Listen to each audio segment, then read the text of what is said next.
नमस्कार दोस्तों, मैं हूं डॉक्टर दीपमाला और आज का हमारा विषय है अरस्तू के नागरिकता के बारे में विचार या अरस्तू के नागरिकता संबंधी विचार।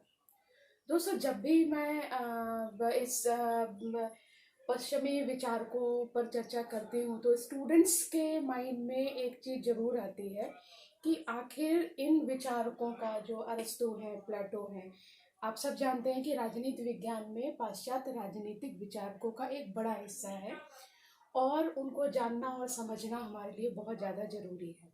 तो एक प्रश्न ये अक्सर आता है जब भी हम कोई भी बात करते हैं कि अरस्तू या प्लेटो के सिद्धांतों को जानना और समझना क्यों हमारे लिए जरूरी है। क्योंकि जब तक हमको ये बात क्लियर नहीं होगी कि हम जो भी पढ़ रहे हैं या जो भी हम जानना चाह रहे हैं वो क्यों जानना चाह रहे हैं, तब तक हमारा उसमें इंटरेस्ट क्रिएट नहीं होगा। और जब तक किसी भी विषय में आपका इंटरेस्ट क्लियर नहीं होगा, आप उस विषय को बहुत अच्छे से समझ नहीं पाएंगे और लंबे समय तक अपने ध्यान में नहीं रख पाएंगे। तो आज का विषय है कि अरस्तु का नागरिकता के बारे में विचार या अरस्तु के नागरिकता के संबंध में क्या विचार थे। तो सबसे पहली चीज जो आपके जानने के लिए जरूरी है, जो चीज रोचक है, एक सामान्य परिचय हम लेते हैं विचारक का कि अरस्तु एक यूनानी विचारक हैं। आपने प्लेटो का नाम सुना होगा, वो प्लेटो के शिष्य हैं और उनको प्रथम राजनीतिक वैज्ञानिक के रूप में जाना जाता है और मैक्सी ने उनको ये टाइटल दिया था कि वो प्रथम राजनीतिक वैज्ञानिक हैं। सबसे रोचक बात यह है कि 384 ईसा पूर्व ये यूनान में जन्मे थे, एक प्रतिष्ठित परिवार में जन्मे थे और आज हम हैं 2020 में, 2020 में। तो सोच के देखिए कि 384 ईसा पूर्व ये व्यक्ति किस संदर्भ में सोच रहा था। नागरिकता के बारे में सोच रहा था कि आखिर नागरिक किसको कहा जाए और नागरिकता किस किस को दी जा सकती है, नागरिकता किसको नहीं दी जा सकती है, नागरिक के भीतर क्या गुण होने चाहिए और क्या अवगुण होने चाहिए। तो आज आप अगर 2020 में हैं, वर्तमान संदर्भ में बात करें, तो नागरिकता एक महत्वपूर्ण विषय हम सबके लिए है। आप किसी भी राज्य में निवास करते हैं तो नागरिकता आपके लिए हासिल करना बहुत ज़्यादा महत्वपूर्ण होता है, क्योंकि उसके साथ आपको बहुत सारे अधिकार मिलते हैं और आप उसमें राज्य की जो पूरी कार्यविधि है उसमें आप पार्टिसिपेट कर पाते हैं। तो 384 ईसा पूर्व अरस्तु नागरिकता के संबंध में विचार करते हैं। जो दूसरी महत्वपूर्ण चीज है वो जानने के लिए कि अरस्तु के नागरिकता संबंधी विचारों को समझने के लिए सबसे ज्यादा जरूरी ये है कि हम अरस्तु जिस समय में थे उस समय को थोड़ा सा समझ लें, राइट। तो आज के समय में जब आप देखते हैं कि राज्य का स्वरूप क्या है, राज्य बहुत बड़े हैं आकार में, जनसंख्या भी बहुत अधिक है, क्षेत्रफल भी बहुत अधिक है, लेकिन जब 384 ईसा पूर्व अरस्तु नागरिकता के संबंध में विचार कर रहे थे, उस समय राज्य का जो स्वरूप था, जो राज्य थे उनका जो आकार था वो बहुत छोटा होता था और उसे वो नगर राज्य कहते थे, नगर राज्य। और उस नगर राज्य की विशेषता क्या थी कि नगर में क्षेत्रफल भी छोटा होता था और जनसंख्या भी छोटी होती थी और जो शासन की प्रणालियां थी वो विभिन्न शासन प्रणालियां उस समय मौजूद थी। लेकिन अरस्तु के टाइम पे, अरस्तु जिस नगर राज्य की बात कर रहे हैं वहां पे प्रत्यक्ष लोकतंत्र स्थापित था, राइट। जहां पर प्रत्यक्ष लोकतंत्र का क्या मतलब हुआ, जहां पर नागरिक सीधे पार्टिसिपेट करते थे, सीधे सहभागिता करते थे, किसी भी राज्य के कार्य में वो डायरेक्ट हिस्सा लेते थे। जो अगर हम आज के संदर्भ में देखें तो हमारे यहाँ प्रत्यक्ष लोकतंत्र की परंपरा अब उतनी ज्यादा मजबूत नहीं है। हमारे यहाँ पे इनडायरेक्ट डेमोक्रेसी या अप्रत्यक्ष लोकतंत्र है, जिसमें हम अपने प्रतिनिधियों के माध्यम से शासन व्यवस्था चलाते हैं। तो अरस्तु जिस समय में जी रहे थे वो नगर राज्यों का समय था, क्षेत्रफल छोटे थे और जनसंख्या भी कम थी और प्रत्यक्ष लोकतंत्र था, नागरिक सीधे सीधे शासन के कार्यों में हिस्सेदारी करते थे, भाग लेते थे, राइट। अब आप एक रोचक चीज और देखिए कि अरस्तु ये कहता है कि जो नागरिक थे वो सीधे राज्य के कार्यों में भाग लेते थे। अरस्तु ये नहीं कहता कि जो निवासी थे राज्य के वो शासकीय कार्यों में भाग लेते थे। तो अब हम इन चीजों को आगे और ज्यादा विस्तार में देखेंगे। तो इस संदर्भ में जब आप नागरिकता के संबंध में विचार कर रहे हैं, अरस्तु के विचारों को देखने की कोशिश कर रहे हैं, तो अरस्तु की एक महत्वपूर्ण रचना थी द पॉलिटिक्स। जो राजनीति विज्ञान का विद्यार्थी है वो सब जानते हैं कि पॉलिटिक्स बहुत ही महत्वपूर्ण रचना अरस्तु की थी, क्योंकि अरस्तु ने इसमें राज्य का क्या स्वरूप होना चाहिए, इसके साथ साथ उन्होंने तत्काल समय में 158 देशों के संविधान का अध्ययन किया और उनका वर्गीकरण किया, उन्होंने सरकार का वर्गीकरण किया, और ये सब चीजें किस रचना में थी? पॉलिटिक्स में थी। इसी पॉलिटिक्स की जो तीसरी पुस्तक थी उसमें अरस्तु ने नागरिकता संबंधी विचारों का उल्लेख किया है। तो पहली चीज जो है कि अरस्तु नागरिकता के संबंध में जब विचार करते हैं तो वो निषेधात्मक पद्धति का प्रयोग करते हैं। वो सबसे पहले ये बताते हैं कि नागरिकता किसे प्राप्त नहीं होनी चाहिए, या उस समय जो नागरिकता के कॉन्सेप्ट चल रहा था वो उसका निषेध करते हैं और ये बताने की कोशिश करते हैं कि इसमें किस तरीके से किन लोगों को नागरिकता नहीं दी जानी चाहिए, या जो प्रचलित सिद्धांत है उनका वो खंडन करते हैं।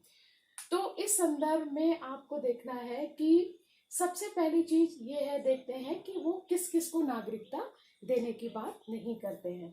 तो सबसे पहली चीज है कि किसी विशेष राज्य या स्थान पर निवास करने से किसी व्यक्ति को नागरिक नहीं माना जा सकता है।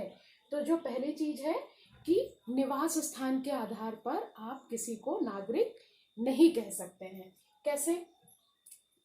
सपोज अगर आप कहीं पर निवास कर रहे हैं तो ये माना जाता है कि जन्म, या तो आपका वहां पर जन्म हुआ हो तो आपको वहां की नागरिकता प्राप्त हो जाती है। यहाँ पर अरस्तु एक फंडामेंटल डिफरेंस करते हैं, एक मौलिक अंतर करते हैं। वो कहते हैं कि निवासी में और नागरिक में मौलिक अंतर होता है। यानी कि अगर किसी राज्य में कुछ लोग रह रहे हैं तो उसमें कुछ लोगों को ही नागरिकता का अधिकार दिया जाएगा। सिर्फ वो किसी विशेष राज्य में रह रहे हैं इसलिए उनको वहां का नागरिक नहीं माना जाएगा, बल्कि वो सिर्फ निवासी होंगे। सेकंड चीज वो ये कहते हैं कि कानूनी अधिकार प्राप्त कर लेने मात्र से भी किसी को आप नागरिक नहीं मान सकते। वो विदेशियों को नागरिकता से वंचित करते हैं। तीसरी बात वो कहते हैं कि नागरिक की संतान होने से, यानी कि जन्म के आधार पर भी नागरिकता प्राप्त नहीं हो सकती है। ये बहुत महत्वपूर्ण विचार है, क्योंकि आज के संदर्भ में अगर आपके माता पिता किसी देश के नागरिक हैं तो संतान को वहां की नागरिकता प्राप्त हो जाती है। तो अगर नागरिक की संतान भी है तो इस नाते भी आपको नागरिकता अरस्तु के अनुसार नहीं मिल सकती है। अगर आपको राज्य से निर्वासित कर दिया गया है, निकाल दिया गया है, या मताधिकार से वंचित कर दिया गया है, तब भी आप नागरिक नहीं हो सकते हैं। अब आप आगे चलकर देखिए, जो सबसे इंटरेस्टिंग बात है अरस्तु के टाइम पे, अरस्तु का समय आपको ध्यान रखना है कि अरस्तु कहते हैं कि बच्चों को, बूढ़े व्यक्तियों को, दास को और महिलाओं को, कामगारों को, मिस्त्री तथा अन्य भाड़े के काम करने वाले व्यक्तियों को नागरिकता का अधिकार नहीं दिया जाना चाहिए। सबसे पहली चीज वो किसे कहते हैं? बच्चों को नहीं देना चाहिए नागरिकता का अधिकार। सेकंड वो कहते हैं कि बूढ़े व्यक्तियों को नहीं देना चाहिए। फिर वो कहते हैं कि दासों को भी अधिकार नहीं होना चाहिए। आप लोगों को ये बात ध्यान में रखनी है कि अरस्तु जिस समय पे थे उस समय दास प्रथा बहुत ज्यादा प्रचलित थी और वो एक अहम हिस्सा थी। तो वो ये मानते हैं कि दासों को भी नागरिकता का अधिकार नहीं होना चाहिए। साथ में वो ये भी कहते हैं कि महिलाओं को और कामगारों को भी आप ये अधिकार नहीं दे सकते हैं। ठीक है, हम इस पर बाद में चर्चा करेंगे कि अरस्तु ऐसा क्यों कहते हैं। कि चलो बच्चों का समझ में आता है क्योंकि वो इतने मैच्योर नहीं होते हैं, या बूढ़े व्यक्तियों का भी समझ में आता है कि चलो ठीक है वो फिजिकली उतने कॉम्पिटेंट नहीं हो पाते हैं, लेकिन दासों को, महिलाओं को और कामगारों को, या इन सबको इन टोटलिटी में वो नागरिकता के सिद्धांत से क्यों, नागरिकता के अधिकार से क्यों वंचित करते हैं, ये मैं आपको नेक्स्ट पॉइंट के को डिस्कस करते समय समझाऊंगी। ठीक है, अब इसके बाद हम आते हैं कि अरस्तु नागरिक किसको मानते हैं। ठीक है, तो अरस्तु कहते हैं कि जो न्याय के शासन में भाग लेता हो। अरस्तु के अनुसार नागरिक कौन है? जो न्याय के प्रशासन में भाग लेता हो। दूसरा कौन नागरिक हो सकता है? साधारण सभा का सदस्य होने के नाते विधिक कार्यों में हिस्सा लेता हो। मैंने आपको पहले भी बताया कि अरस्तु जिस समय में थे उस समय राज्य का स्वरूप क्या था? नगर राज्य हुआ करते थे। तो नगर राज्य में क्या होता था कि एक साधारण सभा होती थी जिसके माध्यम से शासन कार्य आगे चलते थे। तो अरस्तु कहते हैं कि या तो वो न्याय प्रशासन में भाग लेने के योग्य हो या फिर वो साधारण सभा का सदस्य होकर विधिक कार्यों को में हिस्सा लेता हो। अरस्तु के अनुसार व्यक्ति यदि ये दोनों कार्य करता हो या इन दो में से कोई एक कार्य करता हो तो उसे नागरिक माना जाएगा। अब आप देखिए इसमें इंटरेस्टिंग बात क्या है कि जो न्याय के प्रशासन में भाग लेगा और सेकंड चीज जिसके अंदर विधिक कार्यों को करने की क्षमता होगी या योग्यता होगी, जो साधारण सभा का सदस्य होगा उसको नागरिकता मिलेगी। यानी कि ये दो महत्वपूर्ण कार्य, न्याय और विधि निर्माण और प्रशासन, इन तीन को उसने ऐड कर दिया कि नागरिकता का अधिकार उसी को मिल सकता है जो न्याय व्यवस्था, विधि व्यवस्था और प्रशासन को सुचारू रूप से चलाने में अपनी महत्वपूर्ण भूमिका निभा सकता हो। तो अब जो न्याय का कार्य कर सकता हो, विधिक कार्यों को ठीक से कर सकता हो, विधि निर्माण में सहयोगी हो सकता हो, प्रशासन को ठीक से चलाने में सहयोग कर सकता हो, ऐसे व्यक्ति के अंदर कुछ गुणों का होना जरूरी है। तो यहाँ पर नागरिक के अंदर अरस्तु कुछ गुणों की चर्चा करते हैं। तो सबसे पहली चीज है योग्यता। उनके अंदर क्या योग्यता होनी चाहिए? जाहिर सी बात है कि जब उनको न्याय प्रशासन का हिस्सा बनना है, विधि का हिस्सा बनना है और प्रशासन का हिस्सा बनना है तो उनके अंदर कुछ क्षमताएं और कुछ योग्यताओं का होना बहुत ज्यादा जरूरी है। तो क्या होना चाहिए? उनको शिक्षित होना चाहिए, उनको समझदार होना चाहिए, सतर्क होना चाहिए, साहसी होना चाहिए ताकि वो महत्वपूर्ण निर्णय ले सके। इसके साथ साथ उनको संयमी होना चाहिए और शासन कला में निपुण भी होना चाहिए। इसके साथ साथ वो ये कहते हैं, एक बहुत महत्वपूर्ण गुण जोड़ते हैं अरस्तु। वो ये कहते हैं कि नागरिकता के अधिकार के लिए जरूरी है कि व्यक्ति के पास अवकाश हो, यानी कि उसके पास छुट्टी नहीं, छुट्टी का तो ये है कि आपके पास हॉलीडे हो, लेकिन आपके पास आर्थिक चिंताओं से वो व्यक्ति मुक्त हो। अब आप देखिए, मैंने आपको कहा था कि वो बच्चों को, बूढ़े व्यक्तियों को नागरिकता के अधिकार से वंचित करता है क्योंकि बच्चों के पास यह गुण नहीं होते, ये योग्यताएं नहीं होती हैं। वो शिक्षित नहीं होते हैं, समझदार नहीं होते हैं, सतर्क और शासन कला में निपुण नहीं होते हैं। और जब आप बूढ़े व्यक्तियों को देखते हैं तो वो भी उतने सक्षम नहीं होते हैं कि वो न्याय, विधि और प्रशासन के कार्यों में सीधे तौर पर हिस्सा ले सके। दासों को अरस्तु इस योग्य नहीं मानता है कि उनको ये तीन कार्य कराने में, ये वो तीन कार्य करने में सक्षम हो, क्योंकि दासों को अपने स्वामी के अधीन रहना होता है। वो महिलाओं को भी इन अधिकारों से वंचित करता है, नागरिकता के अधिकार से, क्योंकि उसको लगता है कि महिलाओं के पास भी उतना अवकाश नहीं होता है और उतनी योग्यताएं नहीं होती हैं कि उनको सीधे नागरिकता का अधिकार दे दिया जाए। तो अब आप देखिए कि अरस्तु ने बहुत स्पष्ट रूप से ये बताने की कोशिश की है कि नागरिकता का जो अधिकार है, जो नागरिकता संबंधी हम इसीलिए कह रहे हैं कि अरस्तु का नागरिकता संबंधी विचार वो अधिकार के तौर पे नहीं दे रहा है, वो ये कह रहा है कि ये विशेष कार्यों को करने की क्षमता है। जिन व्यक्तियों के अंदर ये क्षमता हो सिर्फ उन्हीं को नागरिकता दी जानी चाहिए। जिन लोगों के अंदर ये क्षमता नहीं है उनको नागरिकता से बाहर कर दिया जाना चाहिए। ठीक है, तो अब आज के संदर्भ में अगर आप अरस्तु के विचारों को देखेंगे, जैसे हम समालोचना कह रहे हैं, तो अरस्तु के विचारों की बहुत व्यापक आलोचना होती है। और ये माना जाता है कि अरस्तु जो है वो, उनके जो विचार हैं नागरिकता के संबंध में, वो बहुत संकुचित है और संकीर्ण है, क्योंकि वो एक समाज के एक बड़े वर्ग को नागरिकता के अधिकार से वंचित कर देते हैं, और वो सिर्फ अभिजात्य वर्ग को तक ही नागरिकता के सिद्धांत को या नागरिकता को सीमित रखना चाहते हैं। राइट। दूसरी बात ये है, एक बहुत इंटरेस्टिंग बात ये है कि जो अभिजात्य वर्ग है, जिसमें वो ये मानते हैं कि न्याय, विधि और प्रशासन करने की योग्यता है, वही वो व्यक्ति अपने आप को भविष्य में शासक के तौर पर भी देखते हैं। जो नागरिक नहीं है, जो सिर्फ निवासी हैं, वो आगे चलकर शासक भी नहीं हो सकते हैं, वो प्रशासक भी नहीं हो सकते हैं। तो सत्ता एक तरीके से कहाँ कहाँ सेंट्रलाइज हो जाएगी? अभिजात्य वर्ग के पास। ठीक है। तो अभिजात्य वर्ग का खास ख्याल अरस्तु ने रखा है, ऐसी उनकी आलोचना की जाती है। मैंने आपसे पहले भी कहा था कि जब अरस्तु की आलोचना इस आधार पर होती है, तो मैंने आपको शुरुआत में ये बताया था कि आपको अरस्तु के समय को ध्यान में रखना पड़ेगा कि अरस्तु किस समय पर थे, उनके समय की क्या परिस्थितियां थी, और उन परिस्थितियों को ध्यान में रखकर आपको अरस्तु के विचारों को देखना पड़ेगा, और उस संदर्भ में उसकी व्याख्या करनी पड़ेगी, आलोचना और समालोचना करनी पड़ेगी।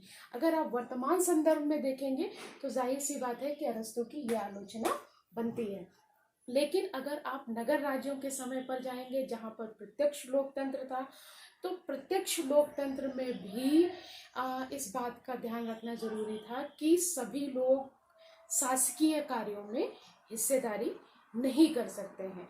तो जो अरस्तु का जो नागरिकता का जो नागरिकता है, जो अरस्तु जिन्हें नागरिक कह रहा है, जिन्हें नागरिकता दे रहा है, वो एक अधिकार से ज्यादा एक जिम्मेदारी है कि उसको इन 3 कार्यों को, न्याय को, विधि को और प्रशासन को करने के योग्य होना चाहिए। उसके लिए नागरिकता अधिकार नहीं है, उसके लिए नागरिकता क्या है? एक जिम्मेदारी है। वो मतदान तक सिर्फ नागरिकता को सीमित नहीं करता है, बल्कि वो उसके आगे ले जाकर उसको देखता है, और इसीलिए वो नागरिकता को बहुत हद तक सीमित कर देता है। अगर आप वर्तमान संदर्भ में भी देखेंगे, अगर आप आज के लोकतंत्र के संदर्भ में देखने की कोशिश करेंगे, तो आप ये देखेंगे कि जो मताधिकार जो प्राप्त है, और उसको लेकर कुछ कंडीशन है कि आपका वयस्क होना जरूरी है, और बहुत सारी कंडीशंस आज के टाइम पर भी लगाई गई हैं कि अगर आप उन्हें फुलफिल नहीं करते हैं तो आपको मताधिकार का अधिकार नहीं दिया जा सकता। तो उसी तरीके से हम अगर उस समय को ध्यान में रखेंगे तो हमें अरस्तु के विचारों में एक चीज देखने को मिलेगी।